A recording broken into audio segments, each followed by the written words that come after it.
ചിരിച്ചുകൊണ്ട് കഴുത്തറക്കുന്ന ആൾ, കണ്ടാൽ സുന്ദരനാണെങ്കിലും ചെകുത്താന്റെ സ്വഭാവം. മുഖ്യമന്ത്രി വി ഡി സതീശനെ കുറിച്ച് CPM നേതാവ് MM മണി പരിഹസിച്ച് പറഞ്ഞ വാക്കുകളാണ് ഇവ. എല്ലാവർക്കും സൗജന്യമായി ഇപ്പൊ ഊട്ടി പാലം കടത്തുവെന്നൊക്കെ പറഞ്ഞ് തട്ടിപ്പ് പറഞ്ഞാണ് അധികാരത്തെ വന്നതെങ്കിൽ വി ഡി സതീശൻ എന്ന് പറയുന്ന ഭരണാധികാരി ഇത്രയും വലിയ നയവഞ്ചകനില്ല എന്ന കാര്യം ചിരിച്ചുകൊണ്ട് കഴുത്തറക്കുന്ന കണ്ടാ സുന്ദരനാണെങ്കിൽ പോലും ഉള്ളിൽ ചെകുത്താന്റെ സ്വഭാവമാണ് അദ്ദേഹത്തിനുള്ളതെന്ന കാര്യം ഞാൻ ഈ സന്ദർഭത്തിൽ പ്രത്യേകം ഓർമ്മപ്പെടുത്തുവാൻ ആഗ്രഹിക്കുക.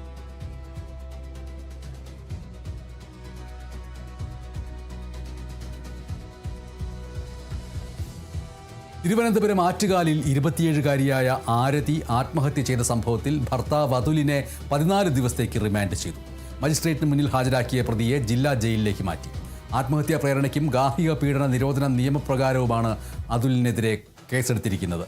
അതേസമയം ആരതി ഭർത്താവിൽ നിന്ന് ശാരീരിക പീഡനം നേരിട്ടുവെന്ന് വ്യക്തമാക്കുന്ന ആത്മഹത്യാക്കുറിപ്പും ചാറ്റുകളും പുറത്തുവന്നു.